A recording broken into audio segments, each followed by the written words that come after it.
Hello Vignan గారు, hello అండి. Hero heroines ఆర్టిస్టులు అనేవాళ్ళు ఒక ప్రాంతానికే సొంతంగా ఉండిపోరు, లేదు ఆ ప్రాంతం దగ్గరే ఉండిపోరు, అన్ని రకాల భాషల్లోనూ చేయడానికి ఇష్టపడుతూ ఉంటారు. సో అలాంటప్పుడు వీళ్ళు ఒక తలనొప్పిని కూడా భరించాల్సి ఉంటుంది. ఇప్పుడు ఫర్ ఎగ్జాంపుల్ తమిళ్లో చేశారనుకోండి, అదే టాలీవుడ్కి వచ్చారనుకో, ఆ సినిమా ఇష్టమా, ఈ సినిమా ఇష్టమా, ఆ ఇండస్ట్రీ ఇష్టమా, ఈ ఇండస్ట్రీ ఇష్టమా, నాకు రెండు కళ్ళు అని చెప్పి తప్పించుకునే వాళ్ళని చూసి చాలా తెలివిగా తప్పించుకుంటారు. అయితే పాపం మన కాజల్ గారు ఉన్నారు కదా, ఇరుక్కుపోయారు ఆమె. అక్కడ అంటే వచ్చింది ఆమె నార్త్ నుంచి అయినా బాలీవుడ్ని తిట్టాల్సి వచ్చింది, ఆమె తిట్టేశారు పాపం. అదే అట్లా ఎందుకు మాట్లాడిందో సీరియస్లీ అక్కడ తిట్టాల్సిన అవసరం కూడా లేదు తెలుసా. ఫ్రస్ట్రేషన్.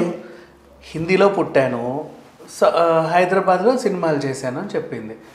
ఇది పుట్టినీళ్ళు, అది నా మెట్టినీళ్ళు అంటే ఎంత బాగుంటుంది. అయిపోయింది కదా. ఎవరన్నా అడుగుతారా? అందుకే నన్ను పాపం అని.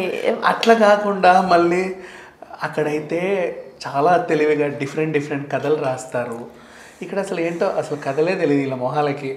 అక్కడేమో అలా ఉంటుంది, ఇక్కడ అసలు వీళ్ళకి ఏమీ తెలియదు. అక్కడేమో చాలా అయ్యో ఇంకా 2 అడుగులు ముందుకేసి పెద్ద డైలాగులు కొట్టింది.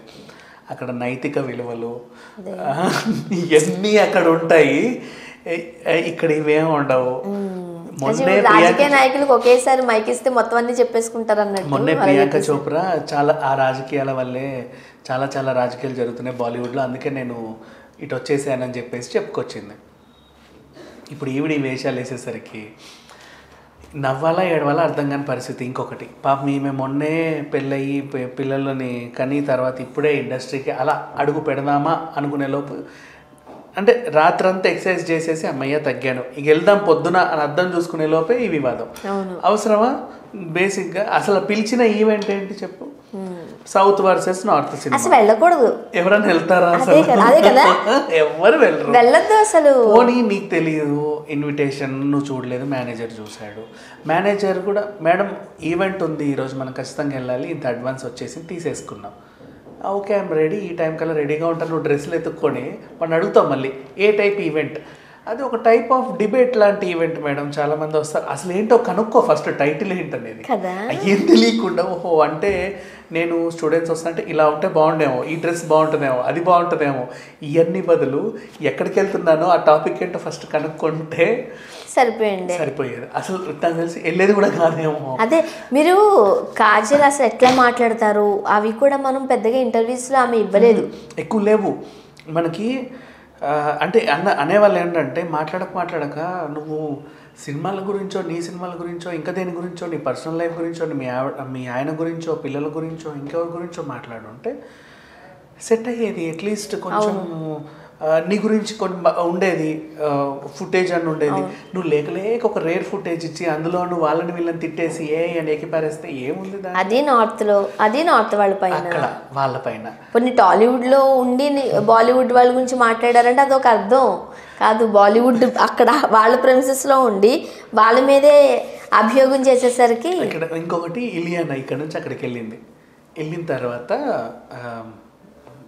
ఆమె ఏం చెప్పిందంటే, చాలా బాగున్నారు, అందంగా ఉన్నారు, సౌత్లో టాప్ హీరోయిన్గా ఉన్నారు, మరి ఇక్కడ ఎందుకు ఇలా అంటే, ఇక్కడ నేను వచ్చేసరికి నన్ను హీరోయిన్గా గుర్తించట్లేదు.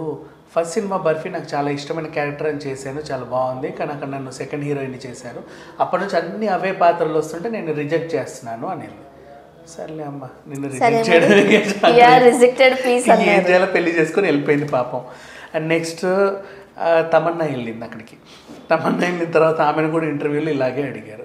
ఆమె ఏం చెప్పుకొచ్చిందంటే, నాకు బేసిక్గా లైఫ్ ఇచ్చింది సౌత్ కాబట్టి నాకు సౌత్ అంటే ఎప్పటికీ అభిమానమే, నార్త్లో చూడాలి మరి ఇప్పుడు నన్ను ఎలా ఆదరిస్తారో అనేది. వద్దమ్మ పక్కన, అంతేగాని చూడమ్మా చూస్తూ ఉండు అన్నారు. నార్త్లో ఫస్ట్ సినిమాకే నాకు చాలా ఆదరణ లభించిందని ఒక మాట అంటే అయిపోయేదిగా. వీళ్ళకి ఎందుకు చాలా తెలివైన వాళ్ళు కదా, వీళ్ళు తెలివైన వాళ్ళే, కానీ ఏదో తప్పు. అండ్ వాళ్ళ వైపు కూడా తప్పేం లేదు. ఇప్పుడు తమన్నా ఏమైనా తప్పనిందా? అక్కడ నన్ను బాగా వెళ్ళారు, ఇక్కడికి వచ్చాను, చూడాలి వీళ్ళు ఎలా ఆదరిస్తారో అంటే ఎంత పొగరు దీనికి అని చెప్పేసి ఉంటారు. అక్కడ అందరూ చిన్న ర్యాంప్ వాక్ మోడలే, నోరు జారితే మామూలుగా ట్రోల్ చేయరు. అసలు దీనికి ఎంత కొవ్వు, ఒకరోజు నడిచినందుకే అంటారు. అలాంటిది. సో తమన్నా చేసిన పొరపాటు ఏంటంటే, సరే ఆ రకంగా పోయింది అనుకుందాం. రష్మిక మొన్న అక్కడికి వెళ్ళి మనోళ్ళనే తిట్టింది. బాలీవుడ్లో హిందీలో పాటలు ఎంత బాగుంటాయో సౌత్లో అసలు పాటలే బాగోనింది. ఇక్కడి శ్రీవల్లి అదేది సామి సామి సాంగ్ చేసి అక్కడ గీత గోవిందం పాటలు అదే కదా మ్యూజికల్ హిట్. అది వెళ్ళి అక్కడికి వెళ్ళి ఆమె చేసింది కూడా ఏదో పిచ్చి సినిమా, ఏదో దరిద్రం సినిమా, నేను మర్చిపోయా కూడా దాని టైటిల్. దానికి పట్టుకొని చెప్పేసింది అలా మాట్లాడేసరికి. అండ్ అదే టైంలో కాంతార వివాదం ఇవన్నీ ఉండేసరికి దాన్ని ఇంకోసారి తీసుకోవద్దులే అన్నట్టు. పుష్ప తర్వాత అది కాకుండా వేరే సినిమాలు చేస్తున్నట్లేమీ తెలియట్లేదు, తీసుకోవట్లేదు జనాలు. ఆ రకంగా ఉంది ఆమె పరిస్థితి. వాగొద్దు, ఎక్కడికి వెళ్ళినా కొన్ని ఉంటాయి సైలెంట్గా ఉంటే అన్ని పనులు అవుతాయి. ఇప్పుడు అక్కడికి వెళ్ళావు నవ్వి ఊరుకో, వాళ్ళు ఏమైనా అడిగినా కూడా బాగుందండి, నైస్, మీ ఈవెంట్ చాలా ఆర్గనైజ్. ఈవెంట్ గురించి మాట్లాడంతా కదా, ఈవెంట్ చాలా బాగా ఆర్గనైజ్ చేశారు, అందరు కలర్ఫుల్గా ఉన్నారు, వీళ్ళు బాగున్నారు, వాళ్ళు బాగున్నారు, ఈవెంట్తో నాకు చాలా అనుబంధం ఉంది, ఎంత బాగుంటుంది చాలు కదా.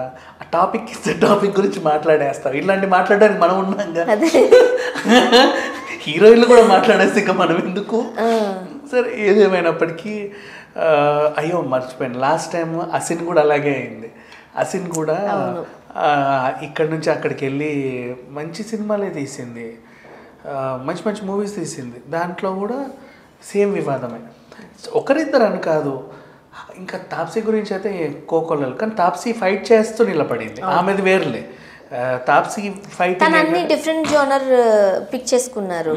అక్కడ కూడా తాప్సీకి కంగనా రనౌత్ చెల్లికి బాగా గొడవలు అయినా సరే ఒకరినొకరు తిట్టుకుంటూ వాళ్ళు నిలబడుతున్నారు. ఆ విషయం ఎక్కువగా హీరోయిన్ ఓరియంటెడ్ మీద ఫోకస్ చేసేసరికి తాప్సీకి సెట్ అయ్యి చిన్న హీరోలతో చేసుకుంటూ హీరోయిన్ ఓరియంటెడ్కి వెళ్ళేసరికి అవి హిట్ అయ్యేసరికి తన జోనర్ వేరే అయిపోయింది. వాళ్ళు వేరేలా కొట్లాడతారు, వాళ్ళ వివాదాలు ఏమో గవర్నమెంట్ పైన ఉంటాయి, పిచ్చి పిచ్చి నగలను వేసుకొని ఇంకో రకంగా ఉంటాయి. సరే వాళ్ళ విషయాలు వేరు. సో ఇట్లా ఏదేమైనా మేనేజర్లు పిలిచారనో లేకపోతే చిల్లర అకౌంట్లో వేసేసుకున్నామనో ఇంకేదోనో ఏ ఈవెంట్లో పడితే ఆ ఈవెంట్లకి వెళ్ళడము, ఎక్కడ పడితే అక్కడికి ఒక ఈవెంట్ కానీ ఇంటర్వ్యూ కానీ, అంటే ఎక్కడికైనా నోటి ముందుకి మైక్ వస్తుంది అనే దగ్గరికి నువ్వు వెళ్ళావు అంటే జాగ్రత్తగా ఉండాల్సిందే. నువ్వు చేతికి కత్తెర వస్తుంది కత్తిరించి రావాలంటే అది ఓకే, క్యాండిల్ ఇస్తారు దీపం పెట్టి రమ్మంటే అది ఓకే, అంతవరకు బాగానే ఉంది. లేదా వెళ్ళి అక్కడ ఇట్లా నిలబడండి లేదా ర్యాంప్ వాక్ చేయండి అన్న అది ఓకే. అంతేగాని మైక్ వస్తుందంటే మాత్రం అన్ని దగ్గర పెట్టుకొని మాట్లాడాలి, లేదా దాని పర్యవసానాలు కూడా మనం ఫేస్ చేయాల్సి ఉంటుంది. తర్వాత బాధపడి ఇంకేం చేసేది, ఇంకేం చేస్తుంది చెప్పు. అసలు ఇచ్చిన టాపిక్కి అది వెళ్ళడమే తప్పు. ఎవరు వెళ్ళడానికి రజనీకాంత్ లాంటి వాళ్ళే పోవడానికి ఆలోచిస్తారు 1-2 సార్లు, అవసరమా ఇది మనకి అని. అట్లాంటిది వెళ్ళింది. పాపం. Thank you so much.